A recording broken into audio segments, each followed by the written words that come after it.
Chapter 1. The papers you hope you'll never need. Ryan Davis loved his wife in the same way some people loved old neighborhoods, without drama, without spectacle, with a quiet certainty that made the world feel navigable. Becky hummed when she folded laundry. She always did. Little absent-minded melodies that drifted through the apartment like background music in a coffee shop you hadn't realized you'd chosen for the ambience. Ryan pretended not to notice because noticing made him ache in places he didn't have language for. They had been married 5 years, together for 9. Long enough that love had settled into something useful.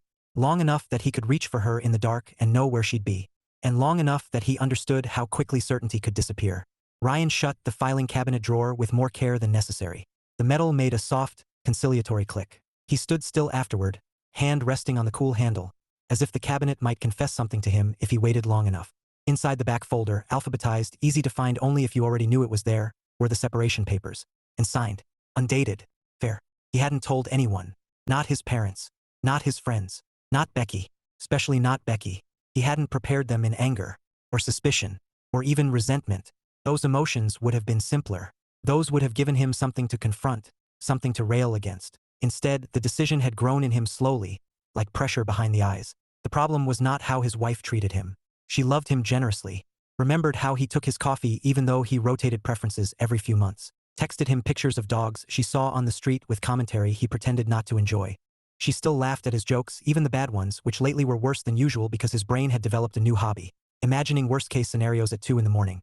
No, Becky had done nothing wrong. That was the problem. The problem was what she hadn't said, and what she had supported. Ryan leaned against the cabinet and inhaled. The apartment smelled faintly of dryer sheets and tomato sauce. Becky was making pasta, which meant they would eat too much, argue cheerfully over what to watch, and fall asleep on opposite sides of the bed, but with their legs tangled the way they always did. A good marriage. A solid life. And yet, a year ago, Becky's best friend, Lena, had divorced her husband. 4 years married. Left him for a man from her gym. Becky knew everything. The late-night phone calls, the timelines, the carefully edited versions of events that didn't survive even casual scrutiny. Ryan found out not by accident, but by listening. He hadn't demanded details, hadn't interrogated. He'd just been present enough to understand what was actually happening while Becky talked around it. What lodged itself in his mind wasn't the cheating itself. It was Becky's reaction. She hadn't approved exactly, but she hadn't condemned it either. She framed it as complicated, as growth, as needs not being met.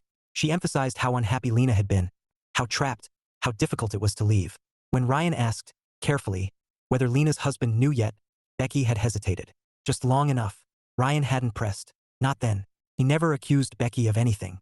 He never assumed she would cheat. He wasn't that man. He trusted her as far as his eyes and shared reality allowed. What he no longer trusted was moral alignment. It turned out that love and safety were not the same thing. At first, the realization gave him nightmares. Repetitive ones where he was sitting at the kitchen table, signing papers he didn't recognize, while Becky stood behind him saying she was sorry in a voice that was already moving on. He woke up gasping, sweating, embarrassed by his own fear. So he did the only thing he could do that wasn't accusatory. He prepared. The paperwork wasn't a threat. It wasn't a plan. It was an emergency flotation device, something you carried not because you intended to jump ship, but because water didn't care about intention. He still showed up, still planned date nights, still fixed the leaky faucet she kept forgetting to mention, still loved her with his whole chest. He just stopped relying on faith alone. Ryan, Becky called from the kitchen. Did you move the salt? Top shelf, he said automatically. Of course you did, she replied, fond and mildly annoyed. One day I'm going to retaliate by hiding all your socks in a single drawer.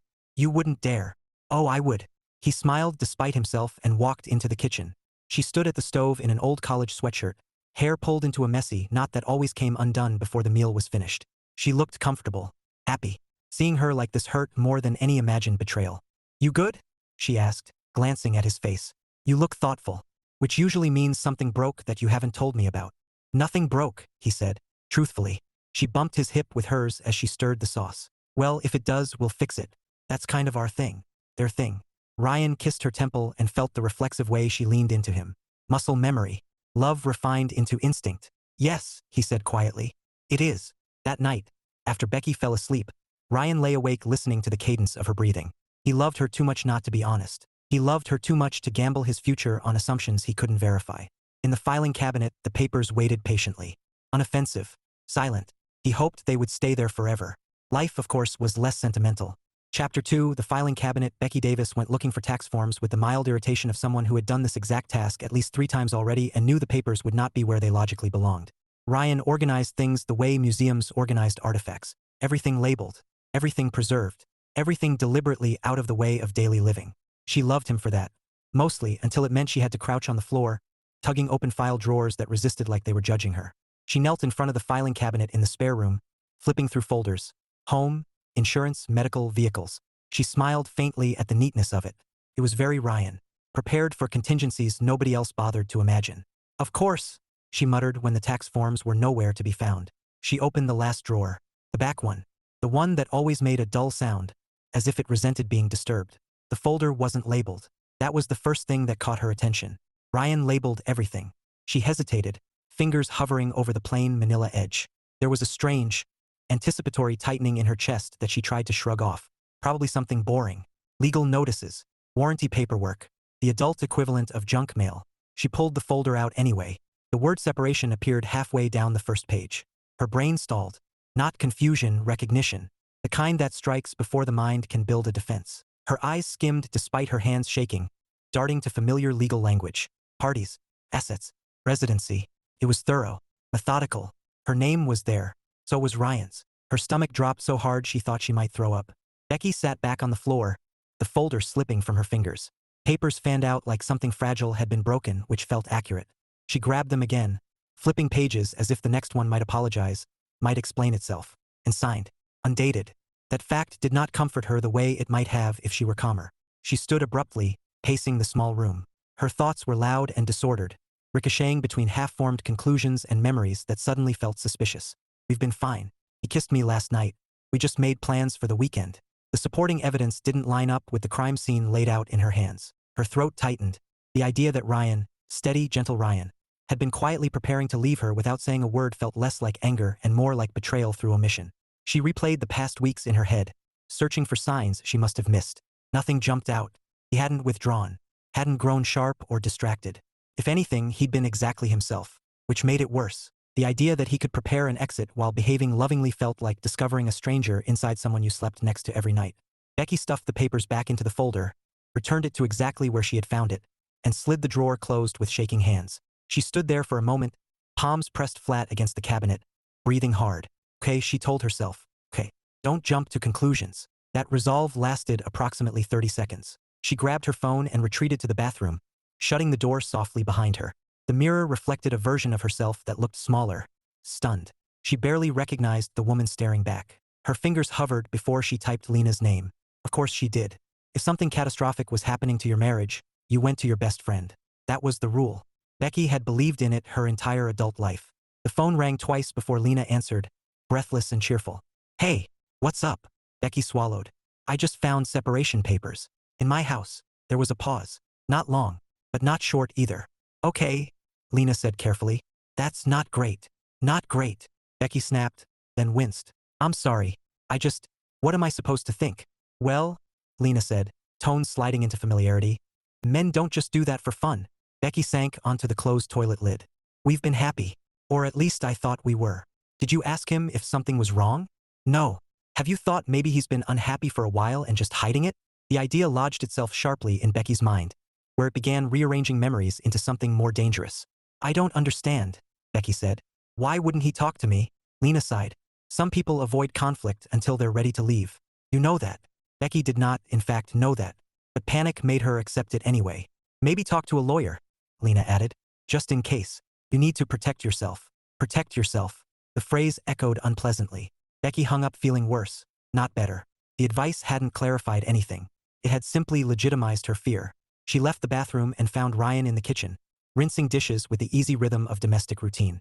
The sight of him, real, present, felt disorienting now, like discovering gravity had changed direction. He turned when he sensed her there. Hey, he said, smiling. Want some tea? She nodded automatically but didn't move. Everything okay? He asked, already filling the kettle. There it was. An opening. A normal, generous opening.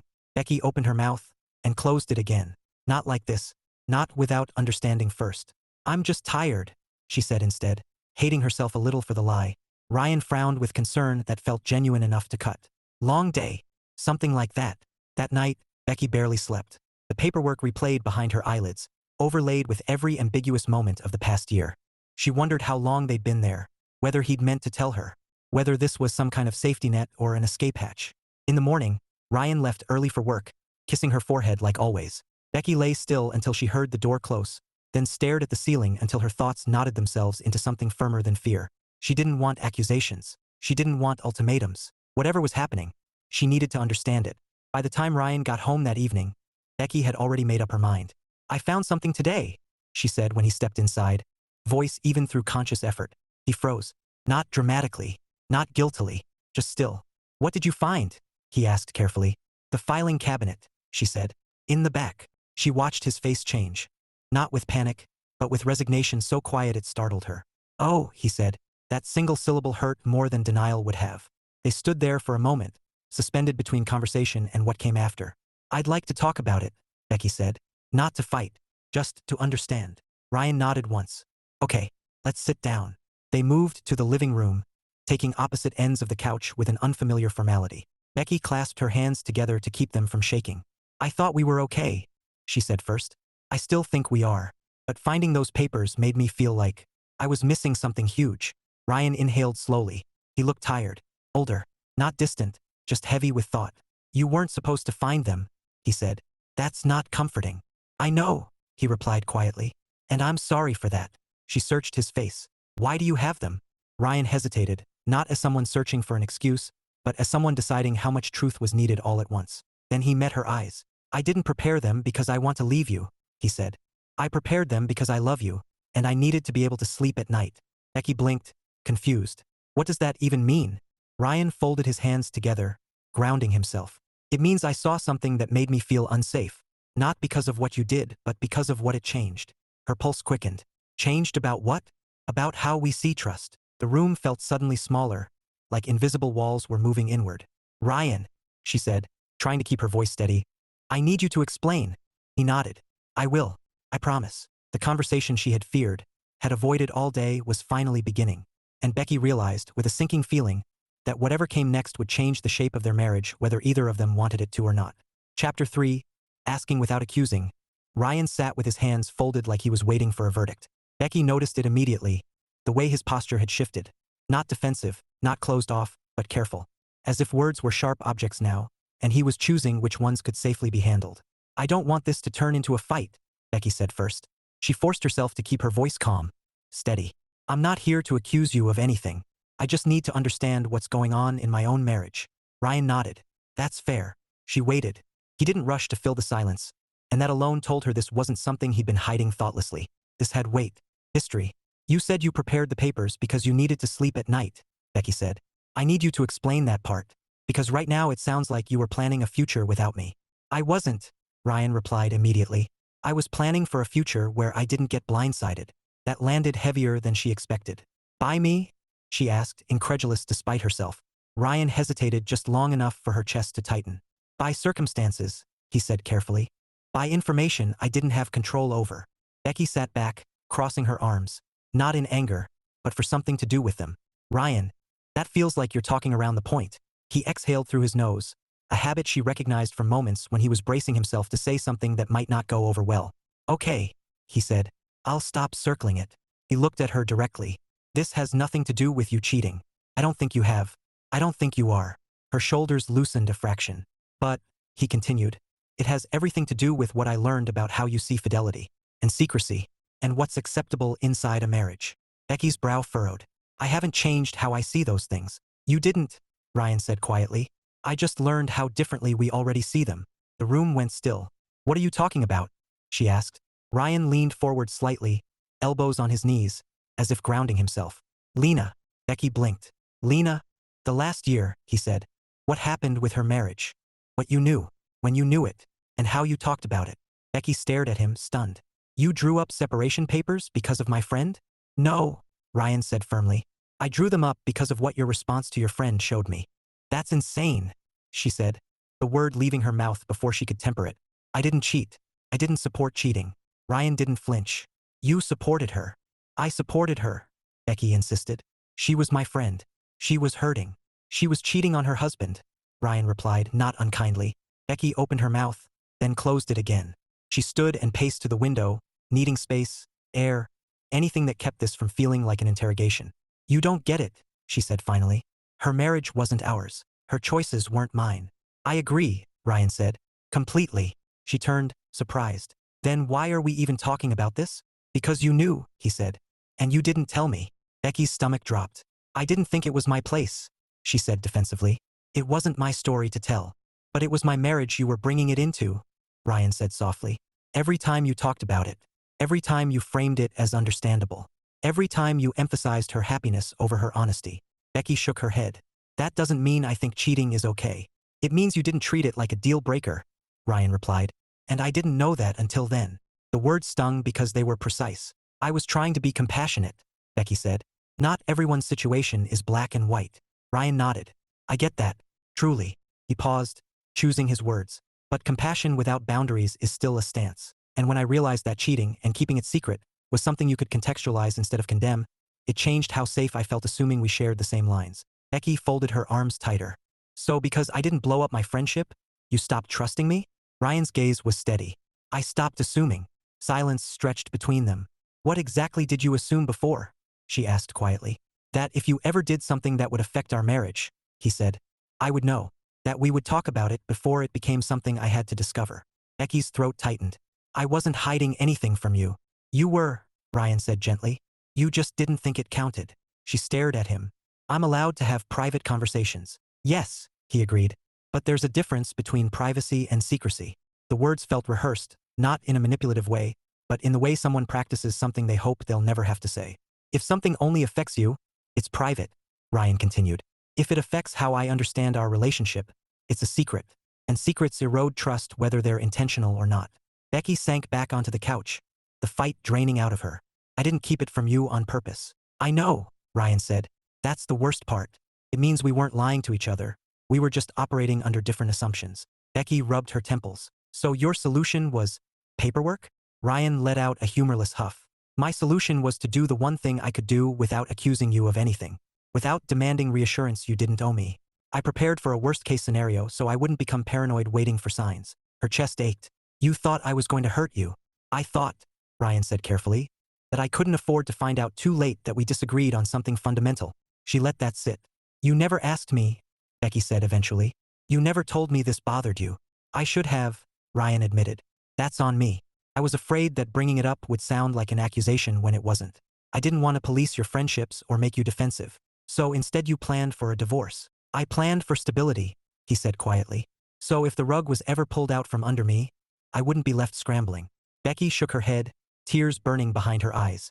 Do you have any idea how that feels? Knowing you were preparing to leave without even giving me a chance to explain myself. Ryan's expression softened. I wasn't preparing to leave you. I was preparing not to drown if you ever did.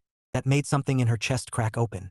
I love you, she said, the words slipping out raw and unguarded. I have never been unfaithful to you. Not in action. Not in thought. I believe you, Ryan said immediately. Then why wasn't that enough? She demanded quietly. Because trust isn't just about belief, he replied. It's about alignment. About knowing that if something tests the relationship, we'll handle it the same way. Becky wiped at her eyes, frustrated. So what? You think I think cheating is fine now? I think you didn't treat it like a moral line, Ryan said. And that mattered to me more than I realized until it happened. She laughed bitterly. I was trying to be loyal. To her, Ryan said.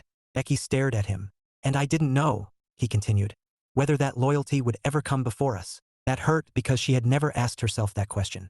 I didn't mean for it to, she whispered. I know, Ryan said.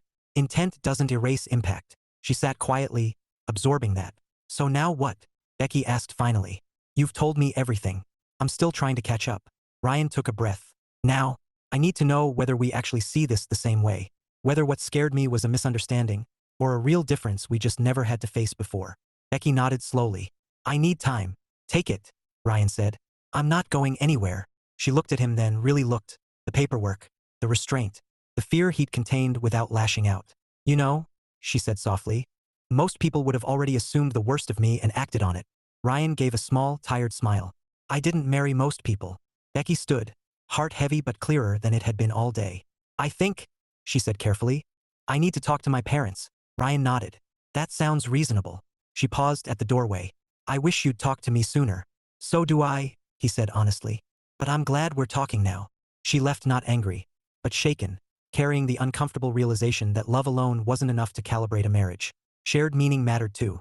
Behind her, Ryan sat on the couch, listening to the door close, hoping he hadn't just lost the one thing he'd been trying so hard to protect.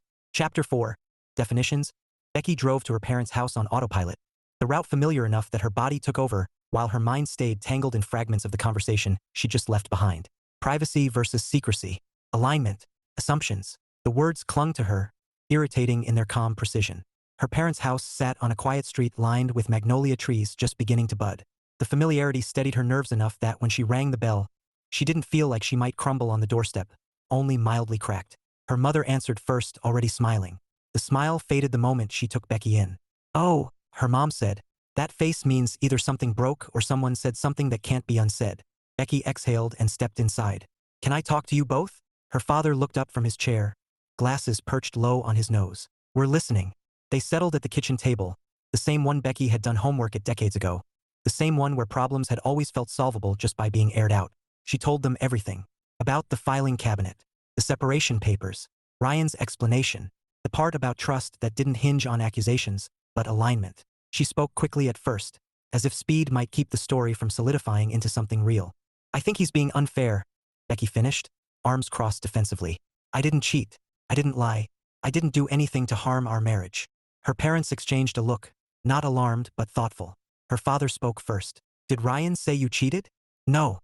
"Did he say he thinks you would?" "No," Becky said, frustrated. "But he's acting like I did something wrong just by being there for my friend." Her mother leaned back in her chair. "Did he say that?" Becky paused. "No. He said my actions changed how he sees me." "That's not the same thing," her father said gently.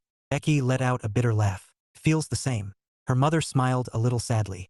"That's because it's uncomfortable to realize impact doesn't ask permission from intent." Becky rubbed her temples. "He says I was keeping secrets from him. That's not fair. I'm allowed privacy."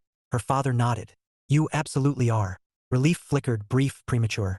"However," he continued, "there's a difference between privacy and secrecy." Becky stiffened. "That's exactly what Ryan said." Her mother laughed softly. "Smart man." Becky glared. "You're supposed to be on my side." "We are," her mother said. "That doesn't mean we'll tell you what you want to hear." Her father folded his hands on the table. "Privacy is about what affects only you. Secrecy is about what affects your relationship without the other person's knowledge." Becky shook her head. "My friend's marriage doesn't affect mine." Her mother tilted her head. "Are you sure?" "Yes," Becky said firmly. "Ryan's reaction is what's affecting our marriage, not her choices." Her mother raised an eyebrow. "And yet your husband had separation paperwork drawn up to protect himself from you."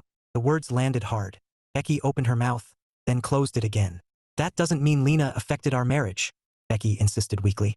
Her father smiled kindly, the way he always did right before saying something that hurt more because it was accurate. "Honey, it already did." Becky's arms dropped to her sides. "That's not fair." Her father nodded. "I know it feels that way." Her mother leaned forward, elbows on the table. "We love you. You're our daughter. But love doesn't change cause and effect." "I didn't do anything," Becky said, voice tight. "You made choices," her father corrected. "They don't make you a bad person, but they do have consequences." Becky crossed her arms again. "So now I'm responsible for my friend cheating?" "No," he said calmly.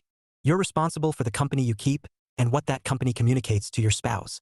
She scoffed. "Now we're judging people by association?" Her father nodded once. "We always have." Her mother chimed in gently. "If you don't want fleas, don't spend your time with dogs." Becky's head snapped up. "That's harsh." "It's illustrative," her mother replied. "There's a difference," her father added. "If you want to fly with eagles, don't hang out with crows." Becky threw her hands up. "What does this have to do with separation papers?" Her father didn't hesitate. "You said your friend's actions didn't affect your marriage. They did. They changed how your husband sees you, how safe he feels trusting assumptions instead of verified reality." Becky swallowed. "That's not my fault." "No," he agreed. "But it is your responsibility." She stared at him. "Those aren't the same thing." "They rarely are," her father said. Her mother watched her closely. "When Ryan found out you knew your friend was cheating and stayed silent, what do you think that told him?" "That I was being loyal," Becky said. "To whom?" her mother asked. The question lodged itself uncomfortably. Becky hesitated. "To my friend." Her father nodded. And he had to wonder whether that loyalty would ever come before him. "That's ridiculous," Becky said, though the words lacked conviction now. Her mother tilted her head. "Is it?" Becky opened her mouth, then closed it again. Her father spoke gently but firmly. Most men would have filed for divorce the moment they learned their wife knew about an ongoing affair and never mentioned it. Becky recoiled. That's not fair. He didn't, her father said. He prepared paperwork and kept being your husband. That reframed things in a way Becky did not like. I'm not responsible for her choices, Becky said quietly. No, her father replied. You're responsible for yours. She crossed her arms tighter. Then what is this about? Her father met her gaze. It's about trust. Her mother nodded. And trust isn't just about what you'd never do. It's about what you tolerate, excuse, or contextualize. Becky's voice wavered. I would never cheat on Ryan. I love him completely. Her mother's eyes softened. I believe you. Then why doesn't anyone else? Her mother reached across the table and covered Becky's hand. Because love doesn't cancel signals, her father added quietly. And because you made a unilateral decision about something that affected your marriage without talking to your spouse. I wasn't obligated to. You were, her father interrupted gently. If you wanted him to feel safe. Becky looked down at her hands. You don't get to redefine the boundaries of a marriage alone, her mother said. Even with good intentions. So what? Becky muttered. He was right to prepare to leave me? Her father shook his head. He was right to prepare for his safety. That feels the same, Becky whispered. Only if you see preparation as punishment, her mother said. He didn't threaten you. He didn't confront you. He didn't accuse you. He protected himself quietly and still showed up as your husband. The room felt very quiet. Becky felt something shift, not into clarity yet, but into honesty. I didn't think it mattered, she admitted. I really didn't. Her father nodded. That's how you know it does. She exhaled slowly. What do I do now? Her parents exchanged another look, softer this time. You stop defending your intent, her mother said, and start addressing the impact. Her father added, and you apologize without explaining. Becky frowned. Without explaining? Yes, he said, because explanations sound like arguments when trust is bleeding. She swallowed hard. Go home, her mother said gently, and decide what matters more, being right or being aligned. As Becky stood to leave, she realized something unsettling and important. Ryan hadn't drawn up papers because he didn't trust her. He had drawn them up because she had given him every reason not to trust assumptions anymore. And for the first time since opening the filing cabinet, Becky didn't feel angry. She felt accountable. Chapter 5, Birds and Fleas. Becky didn't go home right away. She sat in her car in her parents' driveway long after the engine had gone quiet, hands resting on the steering wheel, forehead nearly touching it. The conversation replayed itself without softening, each sentence stripped of its emotional cushioning until only the truth remained. Impact doesn't ask permission from intent. You don't redefine a marriage alone. Apologize without explaining. She knew they were right. That knowledge didn't make the next part easier. Before she could face Ryan again, she had to deal with the thing she had been avoiding for a year. Lena. Becky started the car and drove across town, palms damp despite the certainty hardening in her chest. She wasn't angry, not yet. She was resolved, which felt unfamiliar and oddly steadier. Lena's apartment door opened almost immediately. Hey, Lena said brightly. I was just thinking about you. Becky smiled faintly. We need to talk. That sounds ominous, Lena laughed, stepping aside. Come in. The apartment smelled like lavender and wine. Curated calm. Becky sat on the edge of the couch, not settling in. She noticed Lena clock that immediately. So, Lena said, folding her arms loosely. Did you talk to Ryan? Yes, Becky replied. And I found out why he had separation papers. Lena's mouth tightened. See? I told you. Becky shook her head. You didn't. Lena frowned. What does that mean? It means, Becky said carefully, that I came here to say something that might disappoint you. Lena scoffed lightly. Okay, dramatic. Becky took a breath. I love you. You've been my friend for years. But what happened with your marriage and how I handled it hurt my own marriage. Lena's posture stiffened. That's not fair. Becky nodded. That seems to be a popular phrase lately. So now this is about Ryan being insecure? Lena snapped. Because if he can't handle, stop, Becky said, surprising both of them. This isn't about him policing you. It's about me choosing my marriage. Lena stared. Are you serious? Yes. A beat passed. You're blaming me? Lena said flatly. No, Becky replied. I'm taking responsibility for myself. Lena laughed, sharp-edged. Wow, guess I know where I stand. Becky felt the familiar urge to soften, to reassure, to reframe, but she didn't. You do, she said quietly. You always have. Silence stretched. So what? Lena said finally. You're cutting me off now? I'm setting boundaries, Becky replied. And I should have done it sooner. Lena shook her head. You're really going to throw this away for him? Becky met her gaze. I'm choosing alignment over accommodation. That's some therapy nonsense. Becky almost smiled. Yeah, Turns out it's pretty useful. She stood, heart pounding but lightened by the truth of it. I hope you're happy, Lena said bitterly. So do I, Becky replied. But not at the expense of my marriage. She left without further explanation, hands shaking only once she was back in the car. It was dark by the time she got home. Ryan was in the kitchen rinsing a mug. He looked up when he heard the door. Hey, he said, cautious but warm. You okay? Becky set her keys down slowly. I talked to my parents. He nodded. How did that go? They were clarifying. A corner of his mouth lifted. That tracks. She stepped closer, stopping a few feet away. I also talked to Lena. His eyebrows rose slightly, surprise without judgment. And I set boundaries, she said. Real ones. Ryan didn't respond immediately. He watched her the way one watched someone balancing on uncertain footing, not ready to catch her, but prepared. I owe you an apology, Becky said. His shoulders tensed. Okay. She raised a hand lightly. I'm not going to explain it. That earned her a genuine look of surprise. I'm sorry, she said, voice steady, for making decisions that affected our marriage without talking to you, for prioritizing loyalty to someone else without realizing what that communicated to you, and for assuming my intent mattered more than the impact. Ryan swallowed. I want you to feel safe, Becky continued. Not because you trust blindly, but because we're actually aligned.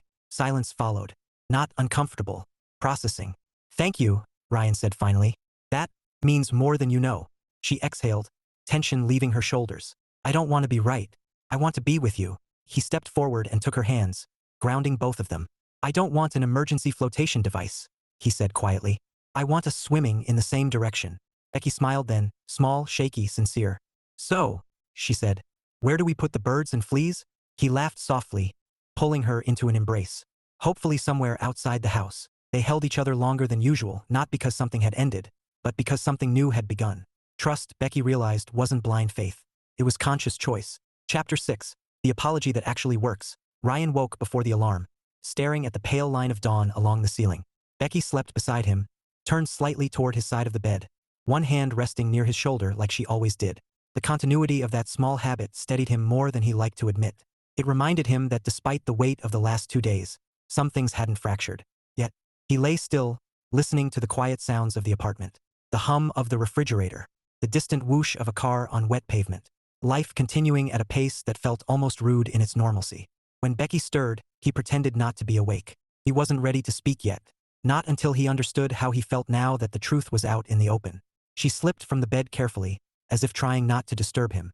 The bathroom door clicked shut. Water ran. Stopped.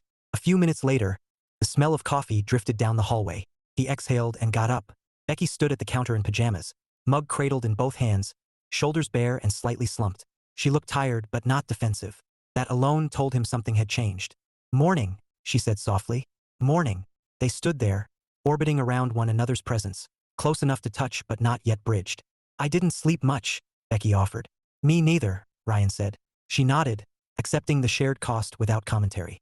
After a moment, she said, I want to say something, and I'd like you to just listen. Ryan leaned back against the counter. Okay. Becky took a breath, not the shallow kind that preceded arguments, but a deep grounding inhale, the kind she used before presentations or hard conversations she couldn't avoid. I'm sorry, she said simply. He waited. I'm sorry for making assumptions about what counted as private without asking you if it felt that way to you. I'm sorry for thinking that because I would never cheat, everything else surrounding that issue was irrelevant. And I'm sorry for prioritizing being a good friend without checking whether I was also being a good wife. She stopped there. No explanation. No justification. No pivot into her feelings being hurt. Ryan felt something in his chest loosen. Slowly, carefully. Thank you, he said. She nodded, eyes shiny but steady. I used to think an apology was about matching levels of hurt. I was wrong. It's about acknowledging impact. His mouth curved slightly. Your parents teach that? She huffed a breath. Among other things I wish they'd softened. He smiled, then grew serious again. I owe you one too. She raised her eyebrows. You don't have to. I do, he said gently. He set his mug down and faced her fully. I should have talked to you sooner. I let fear turn into preparation instead of communication, and that wasn't fair. I thought I was protecting us, but in the process I hurt you. Becky nodded slowly. Finding those papers felt like walking through a trapdoor I didn't know existed. I know, Ryan said quietly. I never meant for you to feel disposable. Or preempted. I don't feel disposable, she said. I felt out of the loop, like decisions were being made about my life without my input. That's on me, he said. I was trying not to accuse you. I overcorrected into silence. She smiled faintly. We really do have a talent for that. A shared, reluctant laugh settled the air between them, easing its tightness. They moved through the morning together, slower than usual. No rush, no multitasking. Dishes washed side by side. Someone brushed past someone else on purpose. Small recalibrations. After breakfast, Becky sat on the couch, tucking her legs beneath her. Ryan followed, leaving space but not distance. I want to talk about the papers, she said. He nodded. Okay. I don't want reassurance, Becky continued. I want transparency. She met his eyes. Do you still need them? He thought about it before answering. The question wasn't as simple as it sounded.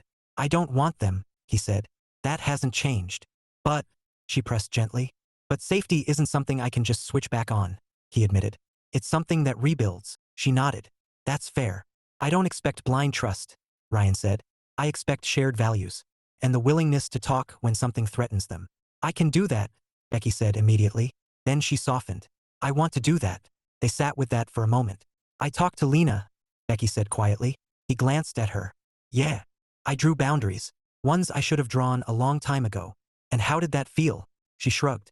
Like losing something I was already halfway done carrying. Ryan absorbed that. I appreciate you telling me. I'm not telling you for credit, she said.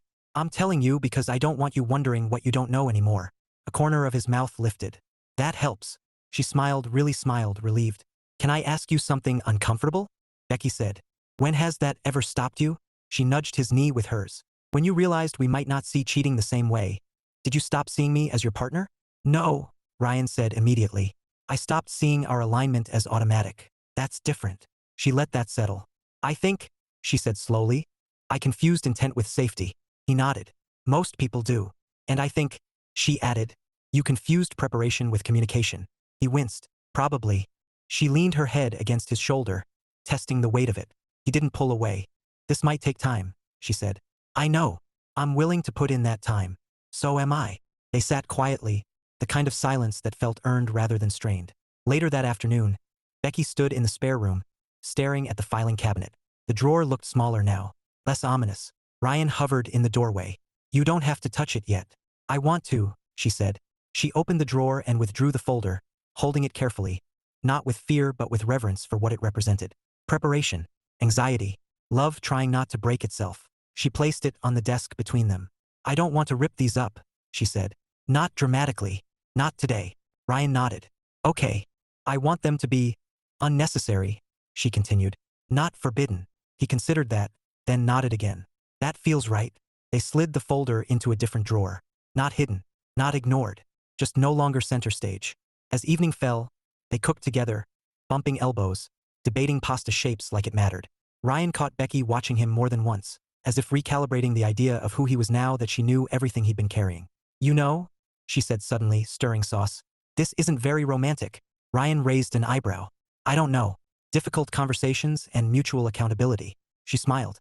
Be still, my heart. He laughed, pulling her close briefly, careful, affectionate. Romance, it turned out, wasn't grand gestures or blind faith.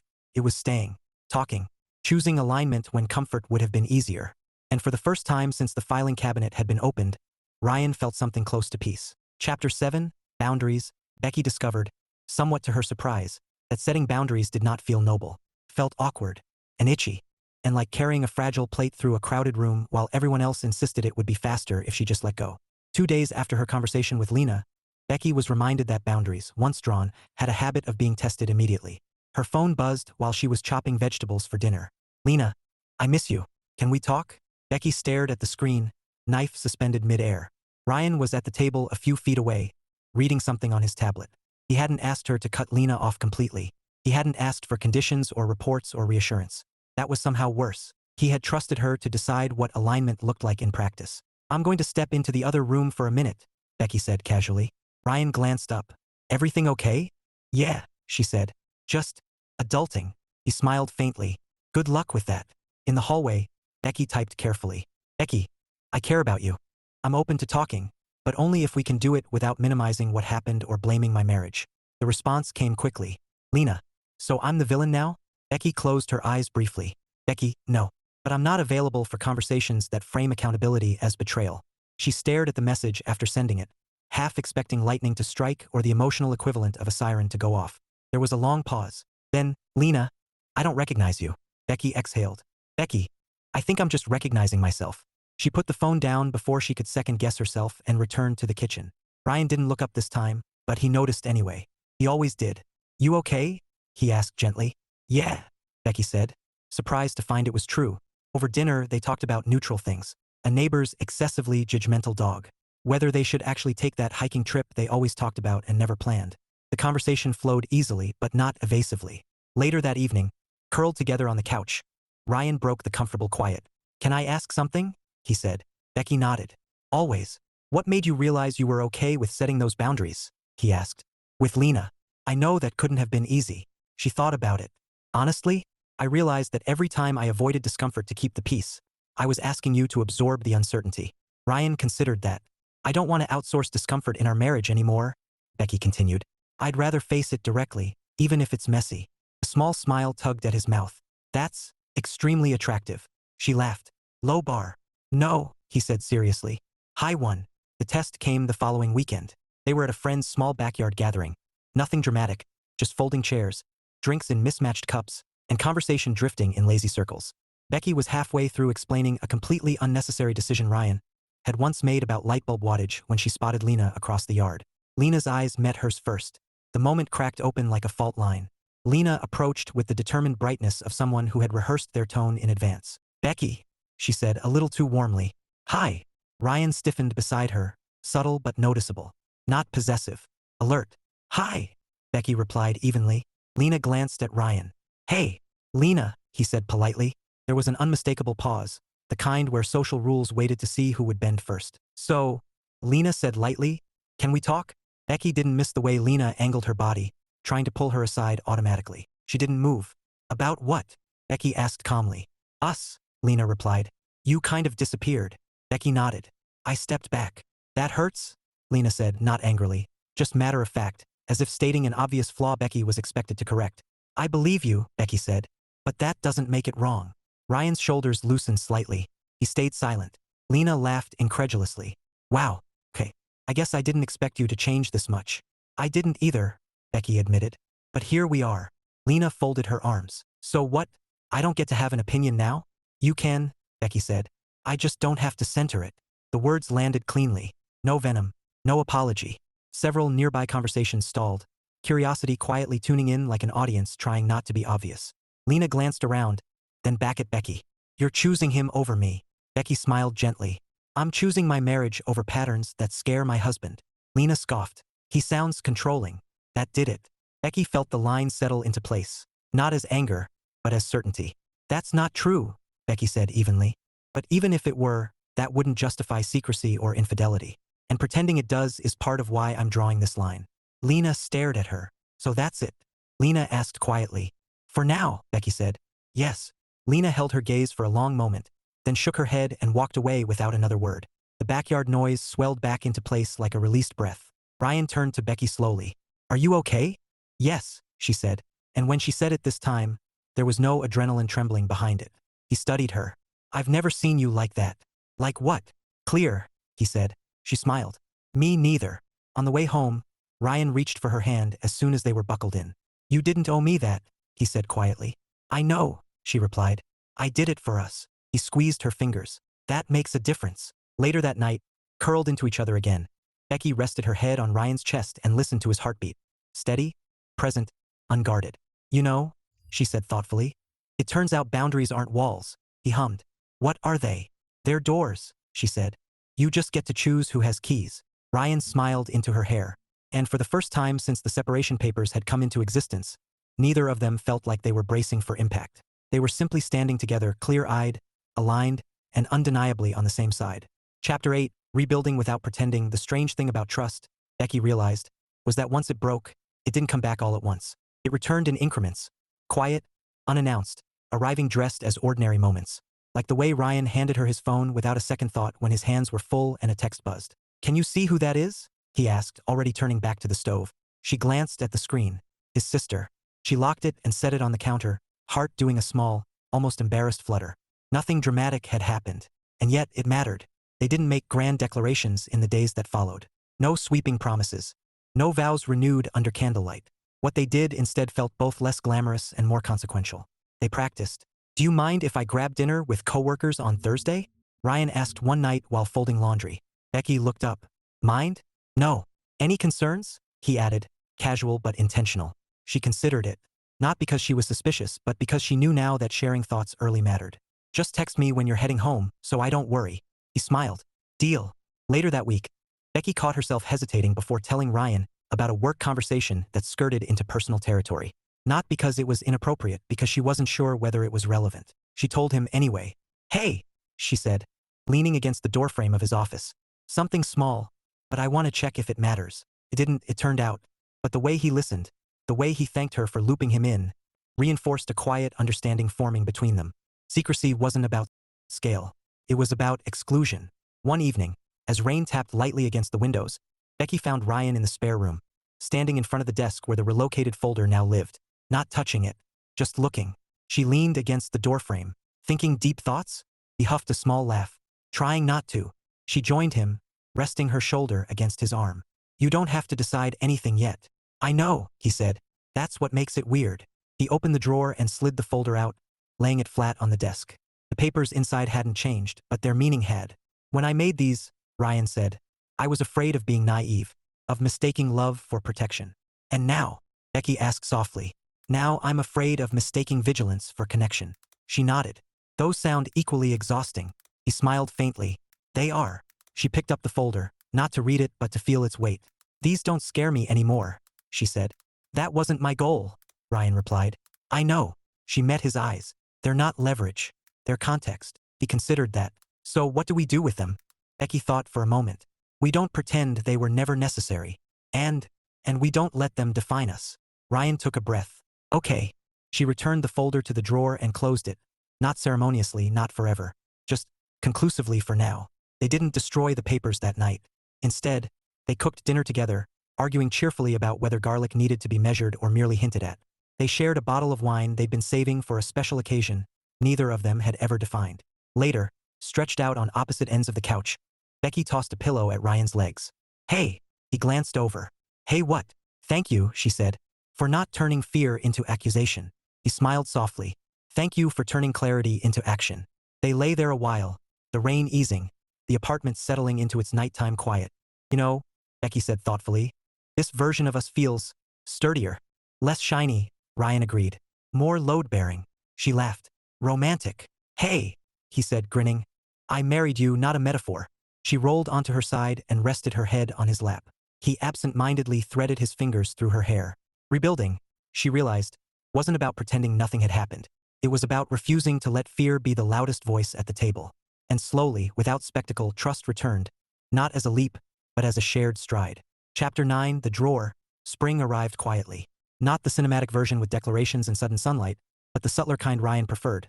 The kind that announced itself through longer evenings, open windows, and the almost unnoticeable decision to stop wearing socks around the apartment. Life resumed its ordinary orbit, which now felt like an achievement rather than a given. One Saturday morning, Becky stood in the spare room with a cardboard box in her hands. She wore an expression of mild determination, the one she got when she had decided something unnecessary but symbolic needed doing. Ryan leaned in the doorway, coffee mug balanced in one hand. Should I be worried? Only if you're emotionally attached to expired warranties, she said. He smiled. I'll cope. They went through the desk together, sorting things into piles that felt more ceremonial than practical. Old manuals, receipts from purchases neither of them remembered making. A birthday card addressed to Ryan that Becky had insisted was charming rather than alarming. Eventually, Becky opened the bottom drawer. The folder sat there exactly where they had left it. Neither of them spoke for a moment. So, Becky said lightly, this feels like an awkward third wheel. Ryan chuckled. It always was. She pulled it out and set it on the desk again. Not reverently this time, but thoughtfully. I've been thinking about this, she said. About what it means now. Ryan set his mug down and joined her. And I don't want to destroy it to prove something, she continued. That feels like pretending the fear was invalid. I agree, Ryan said. But I also don't want it sitting here like a frozen contingency, she added. Like proof we almost lost each other. Ryan nodded slowly. Then what? Becky considered the folder, then glanced around the room. We put it in the drawer you never open. He raised an eyebrow. The top shelf in the hall closet? The one even dust has given up on, she confirmed. Ryan laughed. That drawer is basically a witness protection program. Perfect, Becky said. It's not gone. It's just obsolete. Ryan opened the folder one last time, not to read, but to acknowledge its contents. The calm fairness of the divided columns. The careful language meant to prevent catastrophe rather than cause it. He closed it, slid it back into the jacket, and held it for a moment longer. "This kept me from drowning," he said quietly. Becky met his eyes. "And now it doesn't have to." They placed the folder in the box Becky had brought, sealed it with tape, and carried it together to the hall closet. Ryan climbed a chair to reach the top shelf. "You know," he said, stretching onto his toes, "this shelf already has my high school yearbooks and whatever that instrument was you tried to learn." "A mandolin," Becky said. "I had dreams. Ambitious ones." He shoved the box into the back corner and climbed down. "There," Becky said, brushing off her hands. "Emergency flotation device officially retired." Ryan tilted his head. "More like stored in the lifeboat locker." She smiled. "I can live with that." Later that afternoon, they sprawled on the couch, half watching a movie neither of them cared about. Becky rested her head on Ryan's shoulder, absent-mindedly tracing circles on his arm. "You ever think about how weird this would have sounded if someone told us last year?" she asked. "What part?" "The idea that we almost tripped over divorce papers while being perfectly happy." Ryan snorted. "Yeah, I would have assumed someone was projecting." She smiled. "Me too." After a moment, she added softly, "Thank you for being scared and still staying." Ryan tightened his arm around her. "Thank you for changing instead of defending." They lay there, content in the unremarkable closeness of it. That evening, as Ryan tidied the kitchen, Becky watched him from the doorway, struck by a thought both simple and grounding. Trust hadn't returned because they promised harder. It returned because they chose clarity when silence would have been easier. She stepped forward and wrapped her arms around him from behind. "Hey!" He leaned back into her. "Hey yourself." She smiled, resting her cheek between his shoulders. "Turns out the most romantic thing you can do is keep talking." Ryan laughed softly. "Good. I was running out of grand gestures." The apartment settled into quiet again. Somewhere above them, on a high closet shelf that would likely remain undisturbed for years, a box gathered dust. Not as a threat, not as an escape plan, but as proof that love could survive honesty. And that sometimes, the strongest marriages weren't built on blind faith, but on the shared courage to open the drawer, look inside, and decide together what still belonged there.